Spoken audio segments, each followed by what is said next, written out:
नमस्कार, India TV पर आपका स्वागत है। मैं हूं आपके साथ पवन नारा। हमारे साथ दर्शक भी हैं। बिहार में बीजेपी ने 89 सीटों पर जीत दर्ज करके इतिहास लिख दिया।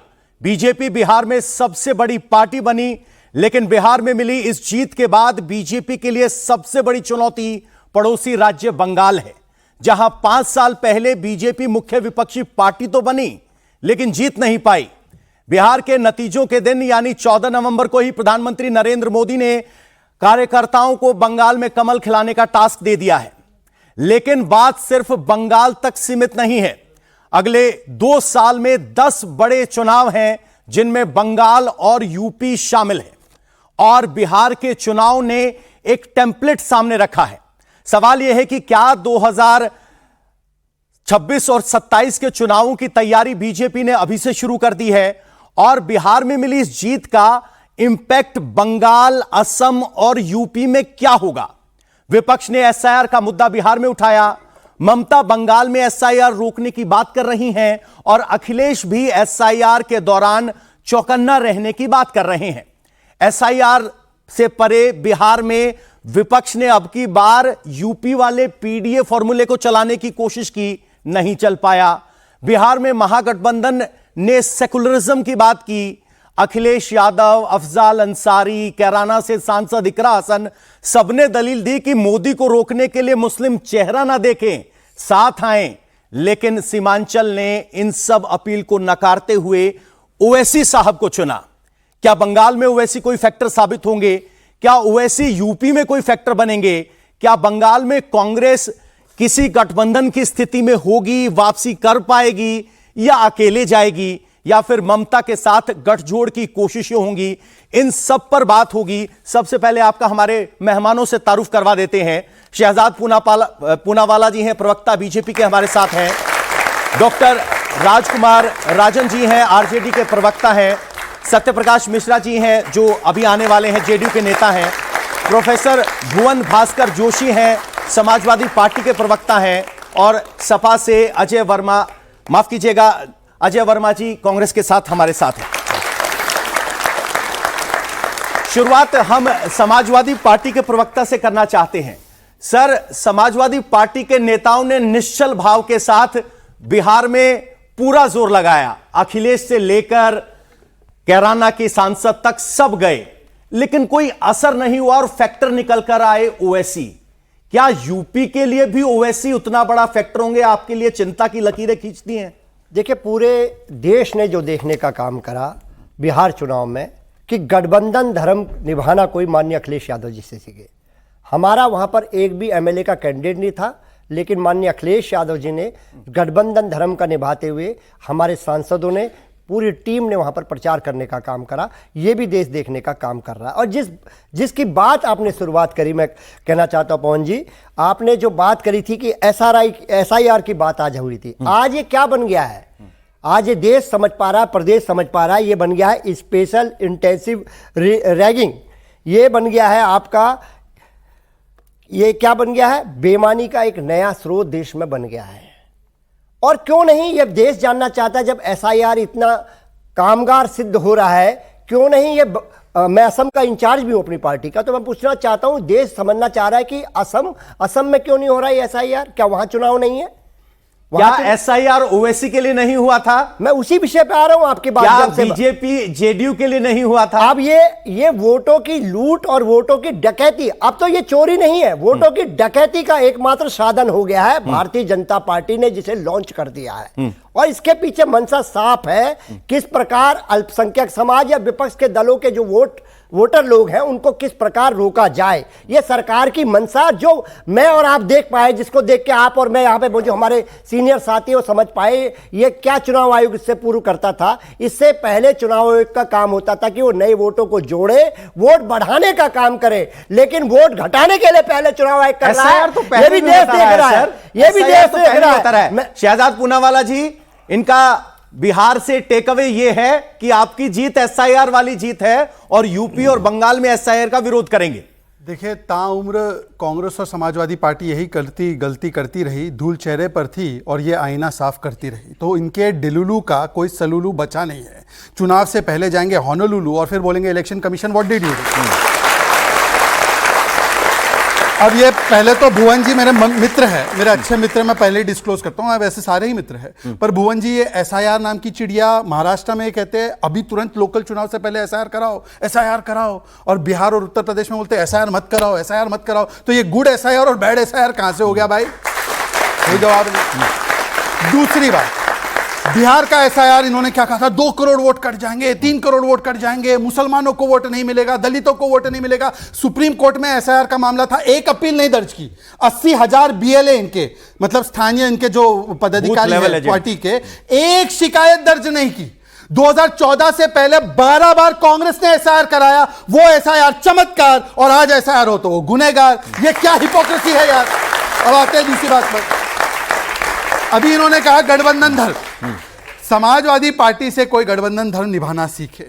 एक पुरानी बात है, मैं जाना नहीं चाह रहा था, पर एक बार जो है सोनिया जी ने सरकार एक गिराई थी वाजपेयी जी की, और फिर उनको वो जाकर बोली थी कि हमारे पास 272 है और मैं सरकार बनाने वाली हूं, और उसके बाद मुलायम सिंह यादव जी ने समर्थन ही नहीं दिया, तो सोनिया गांधी धरी की धरी रह गई, और उस समय से लेकर आज तक 9 बाइपोल इलेक्शन हुए थे उत्तर प्रदेश में, एक सीट कांग्रेस को नहीं। अभी बयान आया रविदास मेहरोत्रा का, जैसे बिहार में कांग्रेस चुनाव हारी, उसी के बाद कि अखिलेश लाओ राहुल हटाओ, ये तृणमूल कांग्रेस लाओ राहुल हटाओ ममता को लाओ, ये गठबंधन धर्म की बात कर रहे हैं। अरे गठबंधन धर्म ऐसा था कि देखो हमारा मिशन और विशन वाला इंडिया दिखा आपको कि सब साथ में थे, हमारी बड़ी पार्टी फिर भी नीतीश जी को मुख्यमंत्री बनाया, अभी हमारे साथी ने है तो मैं उनका भी बोल देता हूं थोड़ा सा। पर दूसरी ओर अभी तक ये नहीं बता पाए कि कौन कितनी सीट पर लड़ा, फ्रेंडली फाइट लगा हुआ था, ये महागठबंधन नहीं है, महाठगबंधन था, गठबंधन नहीं बता पाए। अजय वर्मा जी, अजय वर्मा जी, सर सवाल कांग्रेस से यह है कि आपने एक रैली निकाली,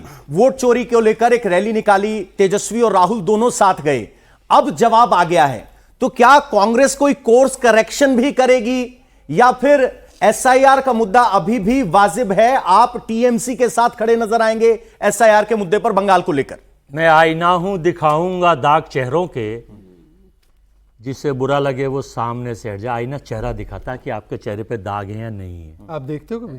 ठीक है ना। इन्हें पता चलना चाहिए कि एसआईआर के माध्यम से, ज्ञानेश जी के माध्यम से, और वो चर्चित चेहरे, चर्चित कुख्यात चेहरे 272 के माध्यम से जो है अपना चेहरा बचाना चाहते हैं, अपने काले रंग को छुपाना चाहते हैं, कि 101 सीट पे लड़ेंगे, कन्वेक्शन रेट 89 होगा, सीटें सपा राजद से भी 20 लाख 25 लाख कम मिलेंगी, लेकिन उनको मिलेंगी एक 25 सीटर, इनको मिलेंगी 91 सीटें। तो ये देखिए, हमें सत्ता का कोई लोभ नहीं है ना लालच है, बहुत सस्ता कर ली। सत्ता की ज़रूरत तो इन लोगों को इसलिए है कि 10,000 रुपये दो और वोट लो। अब जो 2 लाख का वादा करा है उसको कैसे देंगे, अभी तो पता ही नहीं है ना। केवल यहाँ बैठ कर, और देख दूसरा जो इनका पाठ्यक्रम है हिंदू मुस्लिम, केवल एक टारगेट, और इनका कोई टारगेट नहीं है ना। ये बताएंगे इस हिंदू मुस्लिम पे भी आएंगे, क्या एसआईआर का मुद्दा सचमुच बंगाल में भी असर डालेगा? क्या एसआईआर सचमुच ऐसा है जो वोट प्रभावित कर रहा है? आपके हिसाब से एसआईआर कल्प्रिट है इन चुनाव में? 12 स्टेटों में आप एसआईआर करा रहे हैं, आप आसाम में और महाराष्ट्र में एसआईआर क्यों नहीं करा रहे? आप महाराष्ट्र में, सर जहां चुनाव नहीं है वहां गोवा है, गुजरात है, वहां भी असम में चुनाव है। आप कैसी बात कर रहे हैं? मैं कह रहा हूं गोवा गुजरात, नहीं, असम में अगले साल चुनाव है मान्यवर। गोवा से क्या होता है? देखिए, चोरी तो एक, कत्ल तो एक भी कत्ल और 100 कत्ल बराबर होते हैं। सवाल पूछेंगे? नहीं, ये इन्हें जवाब नहीं देना। इन्हें तो केवल रटी रटाई सीडी ले आते हैं, पायरेटेड, बताएंगे और ताली बजवा लेंगे। चलिए ठीक है, प्रायोजित कार्यक्रम है, फाइनल कर दूं, फाइनल इनका तो प्रायोजित कार्यक्रम है। अब आप कहेंगे आजम खां साहब को 2 पैन कार्ड रखने पर वो हिंदुस्तान के नागरिक हैं। भारत का संविधान हिंदू मुस्लिम सिख ईसाई बौद्ध पारसी को रहने की अनुमति देता है। इनको देता हो या ना देता हो मुझे नहीं पता, लेकिन 2 पैन कार्ड पर उनको 7 साल की सजा कोर्ट देता है। और राकेश सिन्हा को, इनके सांसद है चूंकि बीजेपी के, 2 जगह वोट डालने के ऊपर सजा तो बहुत दूर, मुकदमा दर्ज नहीं होता। तो ये है कांग्रेस ने मुकदमा दर्ज करवाने की कोशिश की? ये है इनकी, नहीं ये है इनकी, अब एक आंख से पानी और एक आंख से खून। लेकिन हिंदुस्तान के लोग समझ रहे हैं, और इनकी जो सिस्टम है ना, आज नहीं तो कल पोल तो खुलेगी। पोल खुलेगी। एक बार आरजेडी को ले आता हूं। फाइनल किस्तो जैसा है वैसा ही नजर आएगा। आप आईना बदलते हैं, बदलते रहिए।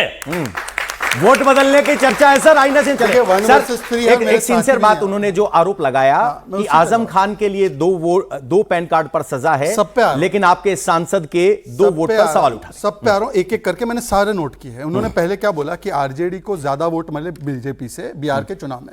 आरजेडी 145 सीट पे लड़ी, बीजेपी 101 सीट पे 143 पे 143 पे लड़ी सर। हाँ, इनको पता भी नहीं। और हम लोग 101 सीट पे लड़े। और उसके बाद मैं आपको यह भी बता दूं, हम कम सीटों पर लड़े, फिर भी लगभग उतना ही वोट पाए। तो कौन जीतेगा? मध्य प्रदेश 2018 के चुनाव, पवन जी आपको याद होगा, जबकि हम हमारे पास सुनिए, ज्ञान शेयर मैंने ज्यादा आपस था। में नहीं बोला, सुनिए। हमारे मध्य पास प्रदेश चुनाव में आयोग नहीं मध्य था। प्रदेश में हमारे पास 2018 में CBI income Madhya Pradesh tax में नहीं 2018 में हमारे पवन पास जी- 10,000 रुपए देने को नहीं थे। पवन जी, क्या डिबेट ऐसी होगी कि ऐसी मैं होगी। अकेला हूं एक सेकंड और ये एक बार इंटरप्ट सुन लीजिए, करेंगे? फिर आरजेडी भी बाकी है। देखिए, बौखलाहट में इस प्रकार से बौखलाहट नहीं करने है। कुछ नहीं ये होगा। सब आपको आपका पता है। साथी नहीं बोलने देते, यहाँ पे मेरे बीच में बोल के क्या मिलेगा? ये सुनिए ना। हाँ। देखिए, अब उनका टैक्टिक ये होगा कि वो मुझे बोलने नहीं देंगे, कंप्लीट करने मैं देंगे। जो मुझे नहीं बोलने एक एक दूंगा, करके आप बात असलियत रखनी बोलेंगे तो सिर्फ बोलिए। एक सर सांसद के 2 वोट पर बोल दीजिए, उसके मैं बाद सब अब पे आ रहा डिबेट हूं को आगे भाई बढ़ा। पवन जी, मुझे अपना तरीका तो मुझे तय करने दो ना। इतना लंबा बोला हाँ। पवन जी। 2018 में मध्य प्रदेश के जो चुनाव हुए, भारतीय जनता पार्टी को कांग्रेस से ज्यादा वोट मिले थे, उसके बावजूद भी कांग्रेस की सीटें ज्यादा थी, तब ये वोट चोरी नहीं था। अब ये जो आरोप लगाते, किसी भी व्यक्ति को एक चुनाव में 2 वोट करने का अधिकार नहीं होता, पर एक चुनाव होने के बाद अगर वो मान लीजिए, जैसे मैं अब महाराष्ट्र में नहीं रहता, मैं उत्तर प्रदेश में रहता हूं, तो मेरा वोट यहां पे दादरी में मैंने कराया। अब मेरे पास ये अधिकार है कि मैं अपना वोट यहां पे कराऊं। किसी ने अपना वोट कराया है, अगर गलत है तो शिकायत करो ना। यहां पे आकर मातम मनाते हो। राघव चड्ढा ने भी 2 जगह वोट किया था, एक बार एमसीडी दिल्ली चुनाव में किया था और फिर पंजाब में किया था, तब उनको नहीं दिखाई दिया। और मैं कह रहा हूं कि अगर कुछ भी गलत है तो आप जाकर कंप्लेंट नहीं करते, 10 सेकंड और दे दीजिए। महाराष्ट्र में इन्होंने बोला चोरी हुई, सुप्रीम कोर्ट ने रिजेक्ट किया, मानते हैं क्या? इन्होंने बोला कि हरियाणा में चोरी हुई, कुमारी शैलजा ने रिजेक्ट किया। बिहार में चोरी, तारिक अनवर इनके नेता ने रिजेक्ट किया। और तो और छोड़िए, ओमर अब्दुल्ला ने बोला कि इलेक्शन कमीशन पर इस प्रकार के अनर्गल आरोप मत लगाइए। ये ईसीआई का नहीं, ये ईएमआई का मामला। ईएमआई पता क्या है? ईएमआई मतलब कि एंटाइटल मानसिकता ऑफ इंदिराज ग्रैंडसन। मतलब मैं चुनाव जीतूं। सुन लीजिए, मैं चुनाव हो गया, सुन तो लीजिए, सुन लीजिए Pavan ji, doctor Rajkumar Rajan ji, Pavan ji, equal distribution of time कीजिए। अगर मैं हरियाणा में चुनाव हारूं तो खराब, महाराष्ट्र में इलेक्शन कमीशन खराब, पर तेलंगाना में बिल्कुल ठीक, कर्नाटका में बिल्कुल ठीक, तो ये दोहरे मापदंड नहीं हो सकते कि एसआईआर कहीं पर अच्छा लगता है, चुनाव आयोग कहीं पर अच्छा लगता है। इनसे पूछे एक बार, एक लास्ट बात, 25,000 वोट ईवीएम में प्रीफेड करते इनके नेता जगदानंद सिंह ने आरोप लगाया। आप पवन जी, आपने कितने चुनाव कवर किए? आप वोट देते हो ना, एक बूथ पे 2-3 हजार वोट से ज्यादा हो ही नहीं सकते। 1100 वोट मैक्सिमम है फिलहाल। कितने? 1100 वोट पर ईवीएम। पर ईवीएम 25,000 वोट एक ईवीएम में प्रीफेड। कौन से ईवीएम में रैंडमाइज होकर डिस्ट्रीब्यूट होता है? इनके कार्यकर्ता फॉर्म साइन करते हैं। अब शहजाद जी, सर आपने बड़ा एक जवाब नहीं। 1 मिनट रुकिए, केवल 5 अब सेकंड एक के लिए मिनट देना सुनिए है, सर। पवन जी। राजकुमार राजन जी को इन्होंने जो सुनिए एक बार। 272 राजकुमार लोगों राजन की जी सीटें के जितवाई है। इंतजार कर बोलो रहे हैं। भाई, इनके सीटें राजकुमार ज्यादा, राजन इनकी जी, सीटें ज्यादा, बोल बीच में रहे। ये बिहार चुनाव यहाँ रिपीट हो रहा है। आपकी ज्यादा असली मुद्दे छोड़ के एसआईआर पे ये हमारा गठबंधन का धर्म है। तो ये हमारा धर्म है। एक मिनट, अच्छा। राजकुमार राजन जी, डॉक्टर साहब आपने चुनाव को एनालाइज किया होगा, क्या बिहार में कांग्रेस का एसआईआर का मुद्दा उठाना आपके लिए घातक साबित हो गया? क्योंकि आपके नेता तो रोजगार की बात करते रहे, चर्चा यहां एसआईआर की होती रही, तो पोल मुद्दा और चुनावी मुद्दा दोनों मिल नहीं पाए, क्या उसका नुकसान हुआ? आपका आंकलन क्या कहता है, और क्या उसमें एसआईआर की कोई भूमिका थी? पवन जी, देखिए, मैंने देखा था आपको बिहार भ्रमण करते हुए, आपने जगह जगह उसका क्लिप डाल रहे थे। क्या बिहार में जो जनादेश आया है, उस जनादेश में मैं आपसे पूछता हूं, क्या वह जनादेश आपने सोचा था ऐसा? आप पब्लिक के बीच थे। जो जनादेश आया है, निसंदेह उस जनादेश में कहीं न कहीं तमाम तरह की उलझने हैं, गड़बड़ी है, निष्पक्षता नहीं है, पारदर्शिता नहीं है। कहीं न कहीं चुनाव आयोग का उसमें जो ईमानदारी होनी चाहिए, जो चुनाव आयोग का कर्तव्य बोध है, जो अधिकार क्षेत्र में है, उस अधिकार क्षेत्र का निर्वहन नहीं किया गया है। वह मैं क्यों ऐसा कह रहा हूं? चुनाव आयोग लोकतंत्र का आधार स्तंभ है। बाबा साहब ने बहुत लंबे संघर्ष के बाद एक वोट, एक मतदान का अधिकार दिया था। क्या लोकतंत्र में चुनाव आयोग को जो अधिकार है कि चुनाव आयोग के द्वारा जो एसआईआर की प्रक्रिया लाया गया, उस प्रक्रिया में कितनी खामियां हैं? जरा सोचिए, जब बिहार में एसआईआर की प्रक्रिया प्रारंभ हुई थी, लगातार तमाम पार्टियां उनके पास जा रही थी और कहा गया कि इसमें सुधार कीजिए, नहीं सुधार के अंत में हमको सुप्रीम कोर्ट जाना पड़ा। सर, आप जरा आपने कितने सोचिए कि BLM में आधार कार्ड को शिकायत अगर दर्ज नहीं जोड़ा जाता, बूथ लेवल कितने एजेंट पर दलित आरजेडी अल्पसंख्यक की बाहर हो तरफ से जाते। कितनी शिकायत थी? आप तो 18 तारीख की शपथ ग्रहण दे रहे थे, क्या अब आप वापस उस मुद्दे पर जा रहे जो आपने 45 दिन पहले छोड़ दिया था चुनाव के? कोई नहीं। यही देखिए, ये एसआईआर की प्रक्रिया में यही तो मैं कह रहा हूं कि चुनाव आयोग के जो निष्पक्ष भाव होना चाहिए, भाव यह होना चाहिए, क्या आचार संहिता का उल्लंघन नहीं हुआ है बिहार चुनाव में? क्या चुनाव के डिसीजन जो निर्णय लिए गए कि कब सितंबर में, कब नवंबर में चुनाव होंगे, ठीक उस चुनाव के दिन घोषणा, एक दिन पहले घोषणा हुई कि जीविका दीदी को पैसे देने हैं। अच्छा, आपको लग रहा है कि बेनिफिशियरी स्कीम का गलत ऐलान हुआ? ये रेवड़ी, देखिए बिहार का चुनाव रेवड़ी बनाम मुद्दे का चुनाव हुआ है। हम मुद्दे के साथ बिहार के जनता के बीच गए थे। हम चाहते थे रोजगार मिले, बेरोजगारी दूर हो, पलायन रुके। बिहार के तमाम इंडेक्स में देखिए, चलिए ठीक है, आप कोई अभी फिलहाल तर्क नहीं पाए, एक बार ऑडियंस को इन्वॉल्व करना चाहते हैं। एसआईआर से आगे बढ़ेंगे सर, एसआईआर से आगे बढ़ेंगे। लेकिन आप में से कोई एसआईआर को लेकर सवाल पूछना चाहता है? जिस तरह के लोग गए रेवड़ी 10,000 रुपया बांट कर, अच्छा, रेवड़ी से चुनाव, आप 5 स्टेटों में पैसा रोक दिया गया और बिहार में स्पेशल भेज दिया गया। हाँ जी, चलिए। धृतराष्ट्र बन गए पट्टी वाले। मैं सपा के प्रवक्ता जी से बात कर रहा हूं। आप बोल रहे हैं कि रेवड़ी बांट दी गई चुनाव के पहले, क्या आपके अखिलेश यादव जी ने नहीं बांटा है? वो भी तो लैपटॉप बांटते थे, साइकिल बांटते थे और हर चीज बांटते थे, वो भी तो बांटे हैं, वो भी तो बांटे हैं। आप बोल रहे हैं कि ये बांट दिया। क्या महिलाओं को सशक्त करने के लिए, उनके अपने पैरों पे खड़ा होने के लिए अगर कुछ सरकार कदम उठा रही है तो उसमें भी आपको खामियां हैं? अगर सरकार कुछ ना करे आपको उसमें भी खामियां हैं, तो आप चाहते क्या हैं? आपको हर तरीके से सरकार से खामियां हैं। बिल्कुल, जवाब लेंगे सर। इनका कहना है कि वेलफेयर स्कीम चुनाव से पहले सब पार्टियां रुझाने की कोशिश करती हैं, तो बैरोमीटर क्या हो कि जो रिश्वत कहलाए और जो कहलाए कि वेलफेयर स्कीम है? मैं जवाब देता हूं। आप कत्ल करें तो धारा 25 लगेगी और मैं कत्ल करूं तो 302 और 307 लगेंगे। ये कौन सा कानून है संविधान में? बताइए जरा। कैसे फर्क हुआ? आप कत्ल करें तो आप पे धारा 25 हथियार रखने की लगेगी और मैं कत्ल करूं तो मुझ पर 302 और 307 इसका चुनाव का एनालॉजी तो बताइए। कत्ल की तो सजा 302 और 307 ही होगी ना। पवन जी आप करेंगे तो बदल जाएंगे। अरे सर, किसका कत्ल हो गया वो तो बताओ। चुनाव में क्या कत्ल हुआ वो बताओ। आप धारा 307 गिनाए जा रहे हो। 10,000 रुपए डाला गया, 5 स्टेटों में चुनाव आयोग ने रोक दिया, डाल के देखिए। और लेकिन बिहार के लिए खोल दिया। किन स्टेट में रोका? 5 स्टेटों में जहाँ चुनाव थे। सर, पवन जी कब हुआ है? ये चुनाव आयोग के प्रवक्ता बन जाएंगे। नहीं, पवन जी बिहार के संदर्भ में, इसलिए मैं उस बच्चे को जवाब देना चाहता हूं। अरे जवाब लेंगे आपसे। 30 सेकंड। हाँ, जवाब दे रहे हैं ना, उनसे सवाल पूछा गया। लाभकारी नीतियां क्या होती है? 20 सालों से लगभग 11 साल से डबल इंजन की सरकार है। जीविका दीदी की याद इनको चुनाव के ठीक पहले ठीक है सर, अब शहजाद से पूछ लेते हैं। 20 साल पहले से क्यों नहीं किया? चुनाव के ठीक सर, एक मिनट रुकिए। क्यों याद आई? राजन साहब, जवाब तो मैं दूंगा ना। अरे भाई पवन जी, ये तरीका सर, आप 3 एक पार्टी के हैं, तय कर लीजिए। एक मिनट रुकिए। एक मिनट मैं अकेला हूँ, मुझे जवाब रुकिए। देना। शहजाद जी को बोलने दीजिए सर, ऐसे क्या है? रुकिए एक बार। उस युवा ने हमारे आपकी तरफ से बोला गया है शहजाद, ये कहा गया कि खरीदा गया वोट। जवाब देना चाहता हूँ। उस युवा ने सर, ऐसे डिबेट होगी। अजय जी, ऐसे बीच में डायलॉग मारने से डिबेट थोड़ी जीत जाएंगे आप। सर, एक सेकंड रुकिए। सर, रुकिए आप। समाजवादी पार्टी के अखिलेश यादव जी से प्रश्न पूछा तो जवाब कौन देगा?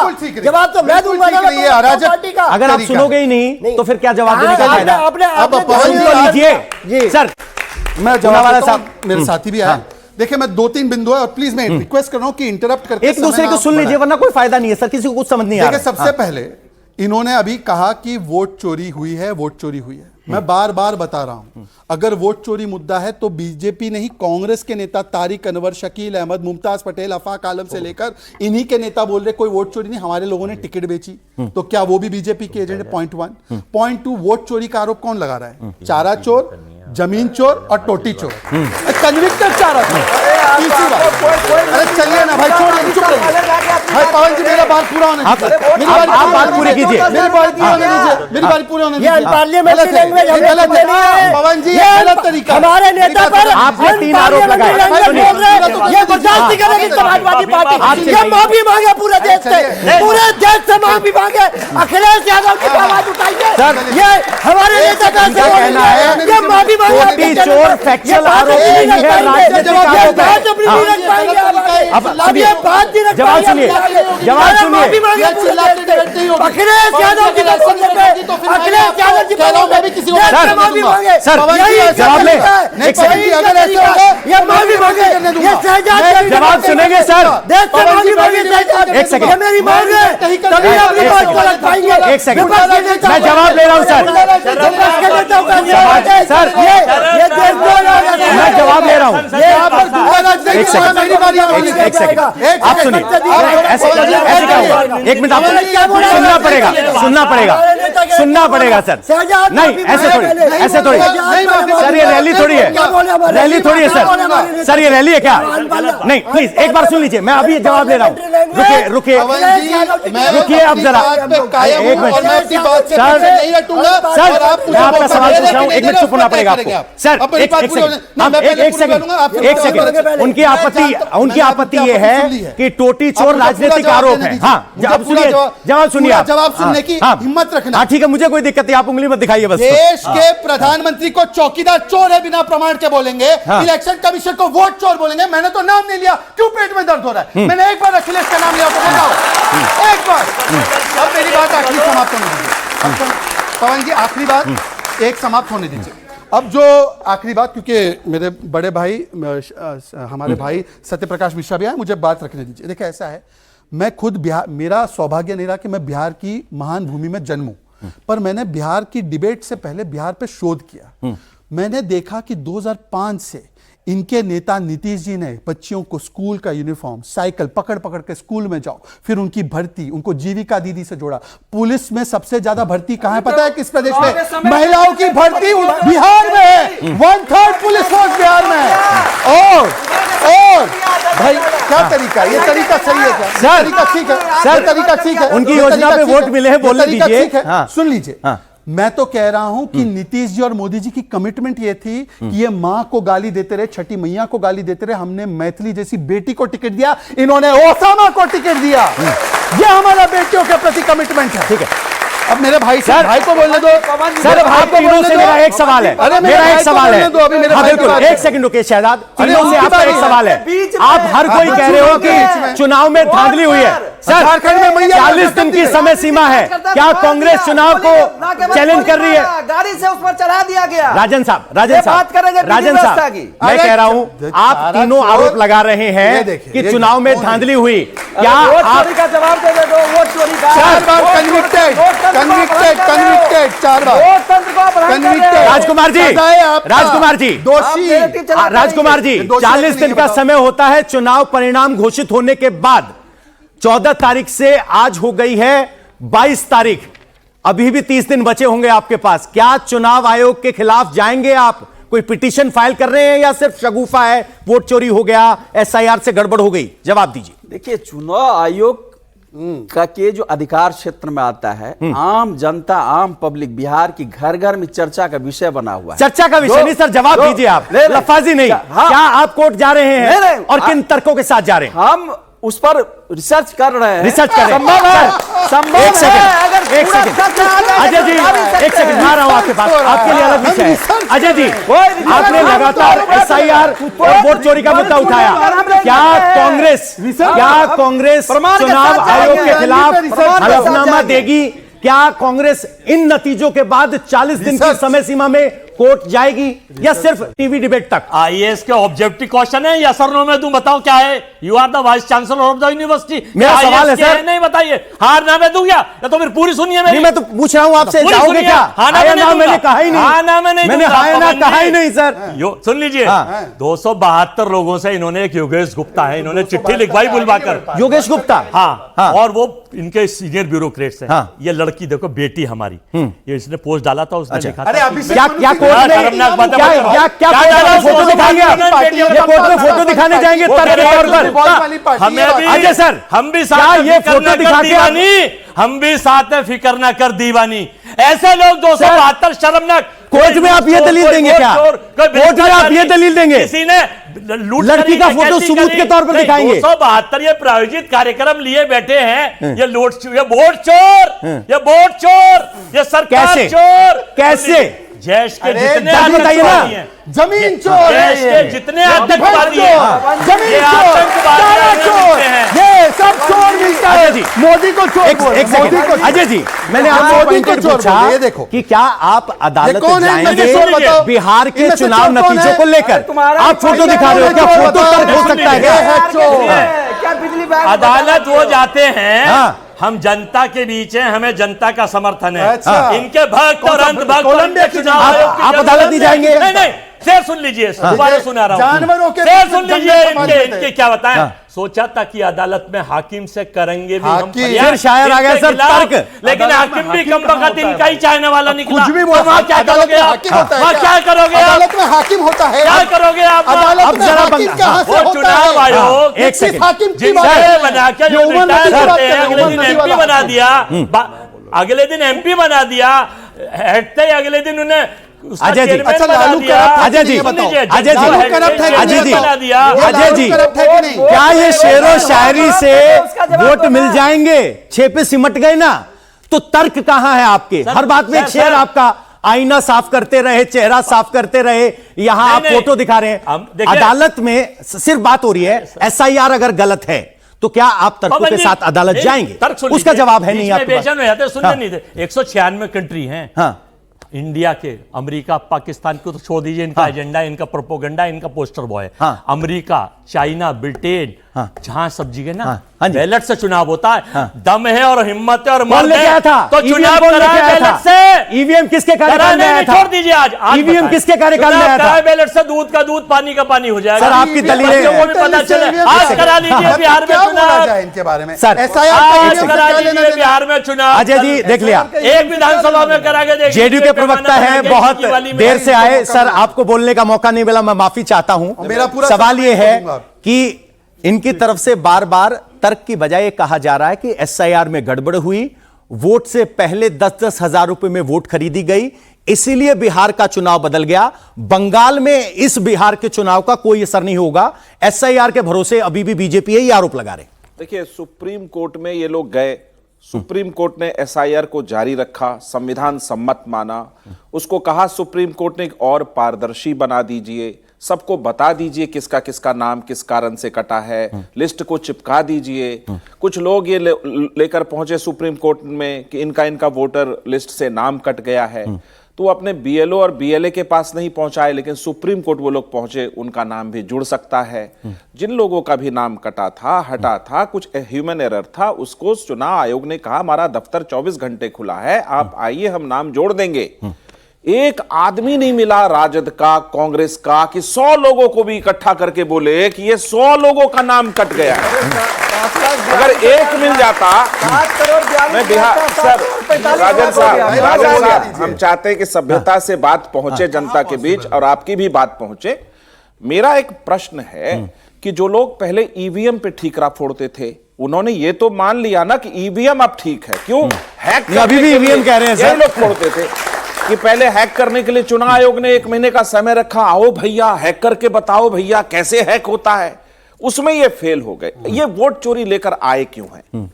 आप समझिए, जिस देश की पार्टी आप लोगों ने आखिरी बार, मैं आप लोगों से एक सवाल पूछता हूं, आखिरी बार या पहली बार राहुल गांधी जी को इस देश की जनता को प्रणाम करते हुए मंच से देखा है, हां या ना? तो जो नेता इस देश की जनता के सामने नतमस्तक नहीं होता, वो नेता सोचता है मेरे बाप की जन्मभूमि है, मेरे बाप की सत्ता है, मेरे पुरखों की सत्ता है, वो नेता नकार दिया गया इस देश में वोट से, तो तोहमत ये लगाता है कि मेरी वोट चोरी हो गई। जोशी सवाल साहब, नंबर 2, पवन जी, सवाल नंबर 2। पवन जी, एक अब सेकंड। सवाल है कि देखिए, एसआईआर की प्रक्रिया तो इस देश में होगी, जो लोग मर गए हैं या किसी कारणवश कहीं और स्थानांतरित हो गए, चुनाव आयोग उनका नाम हटाएगा, नए लोग जो वोटर बनेंगे उनका जोड़ेगा।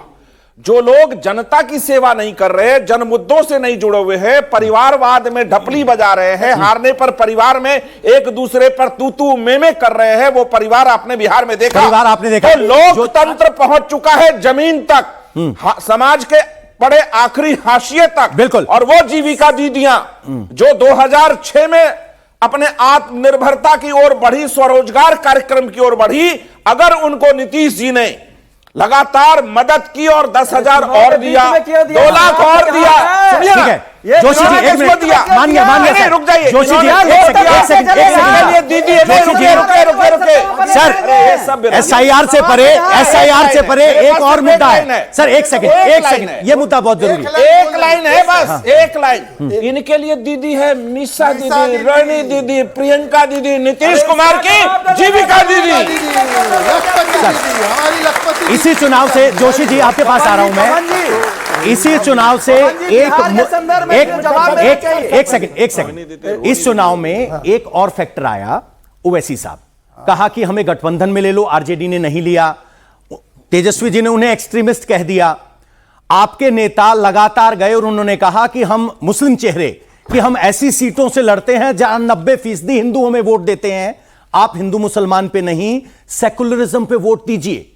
उसके बावजूद वहां पर ओवैसी साहब 5 सीट जीत जाते हैं, 6ठी सीट 300 वोट से हार जाते हैं।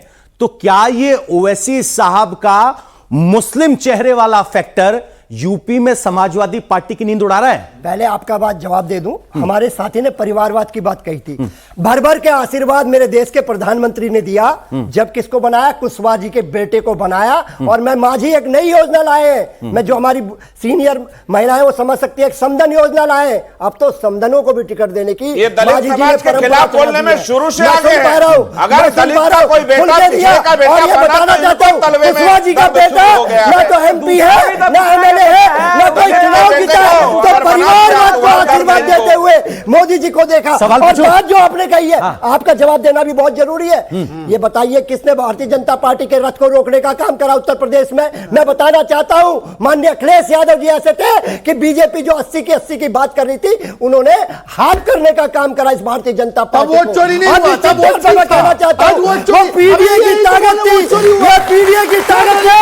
घबराए हुए लोग हैं, घबराए हुए लोग हैं पीडीए। मैं बताना चाहता हूं, नहीं, आपने बीजेपी को रोक लिया था, तो क्या अब भी मुस्लिम 2027 के चुनाव में बीजेपी को रोकने के लिए अखिलेश पे भरोसा करेंगे, या ओवैसी वाला फैक्टर बिहार में रिपीट हो सकता है? ये मेरा सवाल। मैं आपसे कहना चाहता हूं, ओवैसी का आप नाम नहीं लेना चाहते मुझसे। अखिलेश यादव जी ने जो पीडीए कहा है, पिछड़ा दलित अल्पसंख्यक, उसका देखिए भर भर के आशीर्वाद उत्तर प्रदेश की जनता ने दिया है। ओवैसी नहीं है। दो छोटे पॉइंट। अरे पवन जी, मेरा बिहार के संदर्भ में सवाल हुआ है, उसका जवाब मुझसे लिया जाए। कितना अन्याय एनडीए के साथ, कितना अन्याय है। बिल्कुल अन्याय हो रहा है सर, रुकिए सर, सहन कीजिए थोड़ा सा अन्याय। एनडीए के साथ राजन साहब बताइए बताइए। अन्याय कर रहे हैं। हमको एक पसमानदा मुसलमान। अरे रुकिए सर, थोड़ा सा न्याय सही है, 2 मिनट का। बिहार की जनता न केवल चुनाव आयोग, इस लोकतंत्र पर जो हमला हो रहा है, लोकतंत्र की जो चोरी हो रही है, उसके लिए चिंतित है। कैसे चोरी हो रही है मैं बता रहा हूं। इतना भाषण क्या जो सत्ता में बैठे हुए लोग हैं, वो चुनाव के समय, चुनाव के बीच में 10-10 हजार रुपया जिस तरह से दिया गया, क्या ये लोकतंत्र खरीदने का प्रयास नहीं है? 5 साल तक जनता के बीच जाने का इंतजार करेंगे? सरकारें रहेगी, वो वोट नहीं खरीद लेगी। क्या यही बहुत परिवारवाद की बात करते हैं, 20 सेकंड दे दीजिए। आप बहुत परिवारवाद की बात करते हैं, कह रहे कुशवाहा साहब के बेटे, कुशवाहा साहब के बेटे बगैर चुनाव जीते मंत्री हो गए। बस 20 सेकंड। इन्होंने बोला कि ये वोट चोरी हो गया, हमारे साथ धोखा हो गया। हम तो बोलते बाकी सबको कन्विंस मत करो, रोहिणी दीदी को कन्विंस करो। भाई रोहिणी जी ने बोला कि क्यों आ रहे, चप्पल दिखाए, चप्पल चप्पल, ये चप्पल चप्पल, चुप हो जा, चुप हो जा, ये कर। अरे मैं बोलूं कि पवन जी क्या तरीका है, पवन जी क्या ऑर्केस्ट्रा है क्या? मेरे बहन जो व्यक्तिगत तो नहीं है, सार्वजनिक हो गया है। अरे भाई बोल, पवन जी मैं आपके सामने प्लीज एक लाइन और बोलने दीजिए, फिर मैं आपका जवाब दूंगा। अच्छा, ये ओवैसी वाला फंडा मैं समझा दूं आपको। ये ओवैसी आए, सीमांचल में लड़ना था, इन्होंने ओवैसी ने इनको पत्र लिखा 6 सीट पर लड़ना है, तो इन्होंने उग्रवादी पता नहीं क्या क्या आतंकवादी सब बोल दिया, एक्सट्रीमिस्ट। हैदराबाद में वही ओवैसी का ऐसे हाथ पकड़ के जुबली हिल में लड़ रहे थे, और वहां पे बोले थे ओवैसी जाओ, ओवैसी जाओ, ओवैसी जाओ। क्या चल रहा था। तो कुल मिलाकर सर तीसरी बात, सर मैं इतना अच्छा बोल रहा हूँ, बोलने दीजिए ना। देखिए ऐसा है, वक्त तीसरी खत्म बात। हो गया गुरुजी। अभी ये वाले साहब बोले कि 24 में वोट चोरी किया, ये वाले साहब बोले हमने रथ रोका। ये रथ रोका तो वोट चोरी कैसे हुआ? ये नई नोटंकी। तो कुल मिलाकर आपने सभी प्रवक्ताओं का सुन लिया। यहाँ बिहार पर चर्चा कम हो रही है, इनके पास बंगाल पर चर्चा कम हो रही है, यूपी पर चर्चा कम हो रही है, बल्कि बिहार का हैंगओवर यहां पर दिखाई दे रहा है। और इस हैंगओवर में एसआईआर अभी भी पहला बिंदु है। बाकी इस चुनाव के मत से क्या मुद्दे निकले, क्या दलीलें निकली, वो अभी भी नीचे दबा है। सबसे ऊपर एसआईआर है। सवाल यही है कि क्या एसआईआर सचमुच बंगाल और यूपी में भी उतना ही बड़ा मुद्दा होगा, या तब तक जमीनी मुद्दे अपनी जगह बना पाएंगे। फिलहाल इस कार्यक्रम में इतना ही।